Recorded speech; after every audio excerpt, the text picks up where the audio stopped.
പ്രശാന്ത് നീലിന്റെ ആദ്യത്തെ ചിത്രമായ ഉഗ്രം എന്ന് പറഞ്ഞ ഇപ്പൊ ഈ ഒരു സലാർ എന്ന് പറഞ്ഞ മൂവി ഇറങ്ങുമ്പോൾ മിക്കവരും ഈ ഒരു പേര് കേൾക്കുന്നുണ്ടായിരിക്കും. കാര്യം ഉഗ്രം എന്ന പടത്തിന്റെ ഒരു സ്റ്റോറി റീടെല്ലിംഗ് അല്ലെങ്കിൽ ഒരു റീമേക്ക് ആണ് ഈ ഒരു സലാർ എന്ന് പറഞ്ഞ ചിത്രം.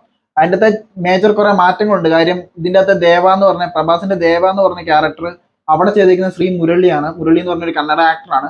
പക്ഷെ ദേവാന്നും കാര്യങ്ങളൊന്നും അല്ല പേര്, മറിച്ച് അഗസ്ത്യ എന്നാണ് ആ ഒരു ക്യാരക്ടറിന്റെ പേര്. അതുപോലെ തന്നെ നമ്മുടെ വരദരാജ് മന്നാർ, നമ്മുടെ പൃഥ്വിരാജിന്റെ വരദരാജ് മന്നാർ എന്ന് പറഞ്ഞ ക്യാരക്ടർ അവിടെ ചെയ്തിരിക്കുന്ന ഒരു വേറെ തെലുങ്ക് നടനാണ്, കന്നഡ നടനാണ്, പേര് എനിക്കറിയത്തില്ല.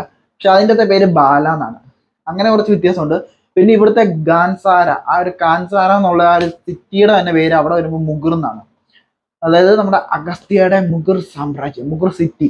ഇതിൻ്റെ അകത്ത് വലിയ വലിയ ഗോത്രങ്ങളോ സംഭവങ്ങളോ ഒന്നും അതിൻ്റെ അകത്ത് കാണിക്കുന്നില്ല, ജസ്റ്റ് ഒരു സിറ്റി കാണിക്കുന്നുണ്ട്.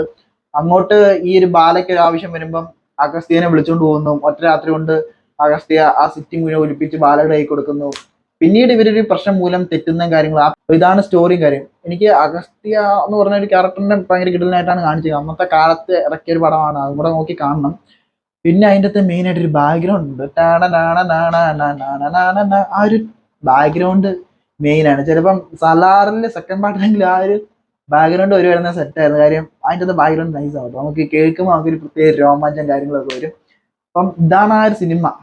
സ്റ്റോറിയെല്ലാം സെയിം. നമ്മളിപ്പോ ഇതിൻ്റെ അകത്ത് സലാറിൻ്റെ അകത്ത് എന്താണോ കണ്ടത് അതൊക്കെ തന്നെ. സിറ്റിയും വ്യത്യാസമുണ്ട്.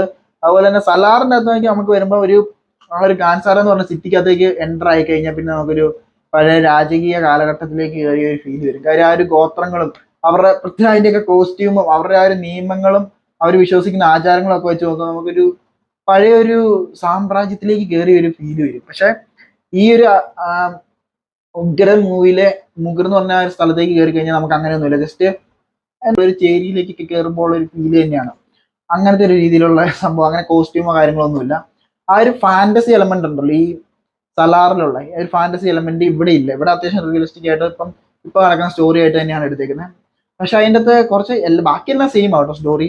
ആ ഒരു നായകന്റെ എൻട്രിയും പച്ച കുത്തുന്നവരെ സെയിം സംഭവങ്ങളും കാര്യങ്ങളും ഒക്കെയാണ് കാണിക്കുന്നത്. പിന്നെ ശ്രുതിഹാസന്റെ ക്യാരക്ടർമാരും അവിടെ ഒരു ക്യാരക്ടർ വന്നിട്ടുണ്ട്. ഈ സെയിം സ്റ്റോറി തന്നെ. പക്ഷെ പുതിയ കാലഘട്ടത്തിൽ ഇപ്പോഴത്തെ ഒരു സിറ്റി കിടക്കുന്ന ഒരു സംഭവമായിട്ട്. സലാറും സെയിം കാലഘട്ടമാണ്, പക്ഷെ നമുക്ക് മറിച്ച് ഫീൽ ചെയ്യും സെക്കൻഡ് ഹാഫ് കഴിയുമ്പോൾ. അപ്പം ഉഗ്രം കണ്ടിരിക്കാവുന്ന ഒരു ഉഗ്രം പടം തന്നെയാണ്. പ്രത്യേകിച്ച് ആ ഒരു ബാക്ക്ഗ്രൗണ്ട് ഉഗ്രം കണ്ടവർക്ക് അറിയിക്കും. അതിൻ്റെ അകത്ത് ഒരു ബാക്ക്ഗ്രൗണ്ട്, ഒരു ഐക്കോണിക് ബാക്ക്ഗ്രൗണ്ട് ഉണ്ട് അതിൻ്റെ അകത്ത്. ആ ഒരു ട്യൂണ്, പ്രത്യേകിച്ച് അവൻ ആ ഒരു ഡാൻസ് മേത്തൂരൻ ആ ഒരു ഹോളിയുടെ റെഡൊക്കെ പറ്റി ആ ഡാൻസ് കളിക്കുമ്പോൾ ഉള്ള ഒരു ബാക്ക്ഗ്രൗണ്ട്, അത് സലാറിൽ വരണം എന്നാണ് എനിക്ക് ആഗ്രഹം, സെക്കൻഡ് പാർട്ടിലെങ്കിലും. അപ്പം ഉഗ്രം നിങ്ങൾ കണ്ടിട്ടുണ്ടെങ്കിൽ നിങ്ങൾക്ക് എങ്ങനെയാണ് ഫീൽ ചെയ്യുന്നുള്ള കാര്യങ്ങളൊക്കെ കമന്റ് ചെയ്യാനാണ്.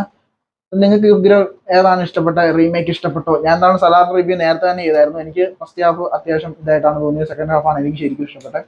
എല്ലാം നിങ്ങൾക്ക് കമന്റ് ചെയ്യാനാണ് തെറി ചോദിച്ച്. അപ്പം മറ്റൊരു വീഡിയോ വീണ്ടും കാണാം.